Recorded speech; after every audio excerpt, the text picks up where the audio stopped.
Bonsoir tout le monde. Bonsoir mesdames et messieurs. Excusez-moi de prendre la parole juste pour 2 minutes rapidement. Il y a une situation qui se passe en Afrique actuellement que beaucoup de citoyens français ne savent pas. Ça se passe au Mali. Les citoyens français ne savent pas que depuis les 60 dernières années, la France passe son temps, les dirigeants français en tout cas, les criminels de l'Élysée, passent leur temps à tuer des leaders que les Africains choisissent. Comme Thomas Sankara, au Burkina Faso, le 15 octobre 1987, si je ne me trompe, ou 86, on l'a assassiné. Ordre donné par Mitterrand, François Mitterrand. Je vous parle de Modibo Keïta au Mali. Ce sont des chars français qui sont allés le chercher. Et au Mali actuellement, on a expulsé l'ambassadeur de France. Parce que depuis un moment, si le citoyen français ne le dit pas, parce qu'on n'a pas d'autre endroit pour venir expliquer ces choses-là. Si je le fais dans ce train-là, parce qu'on n'a pas d'autre endroit pour venir expliquer notre misère en Afrique. C'est ce que la France de Nicolas Sarkozy, ils partent, ils bombardent la présidence et on donne le pouvoir à Alassane Dramane Ouattara qui est actuellement là-bas. Au Congo-Brazzaville, Pascal Lissouba, 1997, 5 juin, c'est la France de Jacques Chirac qui donne l'ordre, qui donne les armes à un despote pour prendre le pouvoir. Nous venons expliquer pour que les citoyens français sachent, ce qui se passe et ce que nous en dirons en Afrique. Et on le fait pour les matières premières des Africains. Le dirigeant qui n'obéit pas au dictat de l'Élysée doit être enlevé du pouvoir et doit être remplacé. Et une répression s'ensuit dans le pays. Des élections trichées, des populations qui se lèvent contre eux, et nous sommes obligés de quitter ces pays-là, d'où l'immigration. Cette immigration que des candidats à la présidentielle française disent que il y a trop d'immigrants en France, la France ne peut pas accueillir la misère du monde. Alors que cette misère-là, c'est eux qui la créent. Et le citoyen français ne sait pas ce qui se passe dans nos pays, pourquoi nous venons ici. C'est maintenant, pendant les élections, que les citoyens français doivent demander à ces dirigeants-là, surtout qui crient à l'immigration, est-ce qu'ils peuvent s'arrêter de s'ingérer de la politique étrangère de l'Afrique? Parce que c'est ce qu'ils sont en train de faire actuellement au Mali. Ils cherchent une guerre au Mali comme ils ont fait la guerre en Côte d'Ivoire et en Libye. La France dirigeante. Et ça, le citoyen français doit le savoir.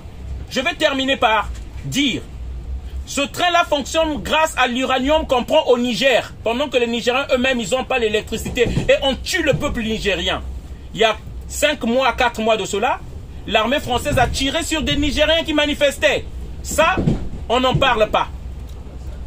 Les véhicules avec lesquels fonctionnent tous ces véhicules ici en France, c'est le pétrole du Congo, c'est le pétrole du Sénégal, c'est le pétrole du Gabon. Ce luxe-là, le citoyen français est tranquille, profite et ne dit mot sur ces crimes qu'on fait en Afrique. J'aimerais venir interpeller pour que tout le monde soit conscient. Parce qu'un jour, lorsqu'on va le dire à vos descendants, à ces enfants qui vont naître ici, qu'on ne dise pas qu'on ne savait pas. Voilà ce que nous endurons et les souffrances que nous endurons en Afrique. Le luxe de l'Occident par le sang des innocents africains. Merci. Et je voulais faire passer ce message-là. On en a marre et on est fatigué même de rester dans ce pays-là. Parce qu'on est obligé de s'exiler, de fuir les bombes. Des bombes que les Africains ne savent pas construire, ne savent pas faire. Les pauvres Libyens sont obligés de fuir leur pays qui était un paradis terrestre, où on ne payait pas l'électricité, où on ne payait pas le loyer. Ils sont obligés de fuir parce qu'un certain Sarkozy, dirigeant français, avait décidé de bombarder ce pays-là. C'est ça que nous devons savoir et nous devons nous lever et non se taire et profiter de ces richesses tranquillement. Merci, c'est le message que je voulais faire passer. Bonne soirée à tous, merci. Monsieur le ministre, Guinée, Mali, Burkina Faso, les changements de régime dans le Sahel vous obligent à modifier radicalement votre politique dans la zone. Au Mali et au Burkina Faso, les coups d'État militaires semblent moins contestés que la présence française. Certains pensent même que la prise de pouvoir par les militaires est un gage de retour à la souveraineté. Entendez-le. Les sanctions de la CEDEAO contre le Mali ont été vécues comme ayant été pilotées par la France. Or, elles vont appauvrir les Maliens et les peuples aux alentours. Ça aussi, vous devez l'entendre. Le résultat de votre obstination, c'est que notre ambassadeur a été expulsé du Mali. Les peuples du Sahel veulent se libérer d'un lien de subordination avec la France. Est-il monétaire? Est-il économique ou militaire? Les communistes pensent que ce sont les trois à la fois. Il faut rebattre les cartes de la présence française au Sahel. Les sociétés privées de sécurité comme Wagner ne sont là que parce que la politique française sahélienne a failli. Malgré le courage de nos soldats, au Sahel, l'armée française a échoué. En conséquence, annoncez un plan de retrait de nos troupes avec un agenda concerté. Plutôt que les accords d'Alger qui vont déchirer le Mali, soutenez le désarmement de tous les groupes armés, comme proposé dans la feuille de route de Lusaka. Rendez une deuxième fois leur indépendance à ces États. Mettez fin au franc CFA et au pillage des ressources par les multinationales françaises. Faites respecter la démocratie et écoutez les peuples et pas seulement leurs dirigeants. Les communistes et toutes les organisations de progrès sur place vous le demandent. Nous l'avons constaté avec la plus grande gravité lors du colloque Ama Donsoko à Dakar la semaine dernière. Si vous aviez fait tout cela, ces coups d'État se seraient heurtés à une résistance populaire forte. Monsieur le ministre, n'est-il pas temps d'écouter enfin les forces de progrès africaines?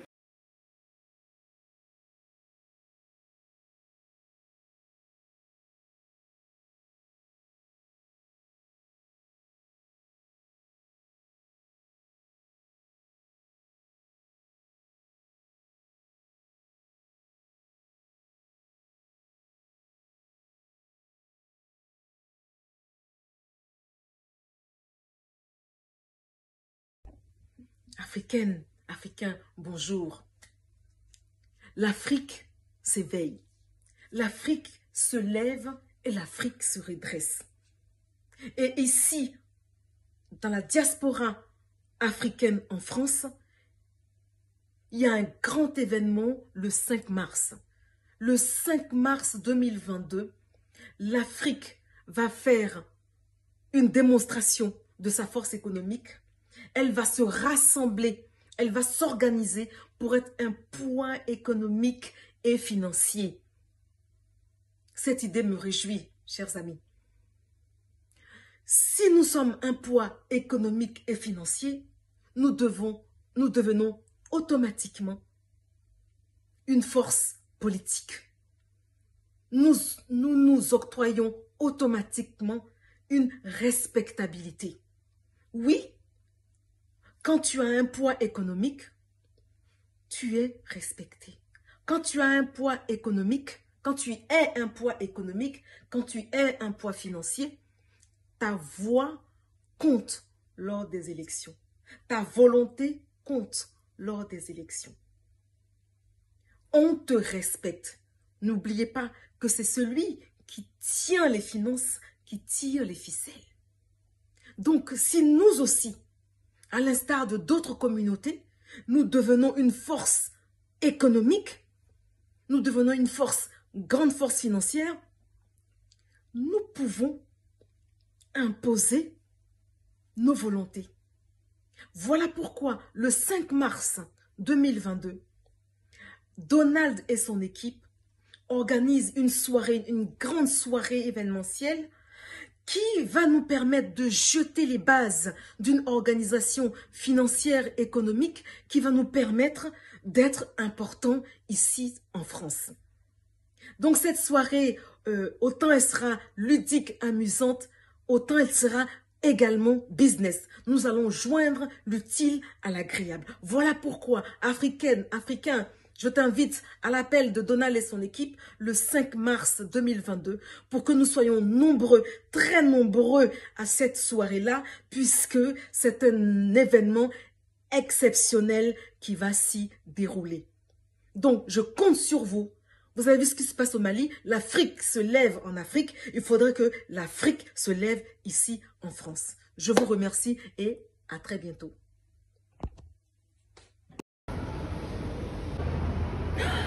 Oh, coucou! Ça fait longtemps. Ça fait longtemps. Bah, dis donc, ça fait un bail. Mais ça fait tellement longtemps. Bah oui, bah, écoute, on va s'asseoir. Mais ça fait tellement longtemps, faut qu'on se revoie et qu'on se fasse une sortie et tout. Le mois prochain, en mars. Alors, qu'est-ce qui est prévu? C'est une grande soirée afro-business à Bretigny-sur-Orge dans le 91 et ça va se passer le 5 mars 2022. Et surtout, le prix, mais c'est rien, 25 € seulement. À côté des Louboutins qu'on a déjà achetés, à côté des costumes Louis Vuitton, Christian Dior, des boucles d'oreilles qu'on achète aussi cher à 100 €, là, pour 25 € tu contribues, tu ramènes ta pierre à l'édifice. Fais-le pour le projet de l'hypermarché. Africain, afro-africain, afro-afro-afro. Youpi! Allez, aux retrouvailles. À la grande soirée Afro Business.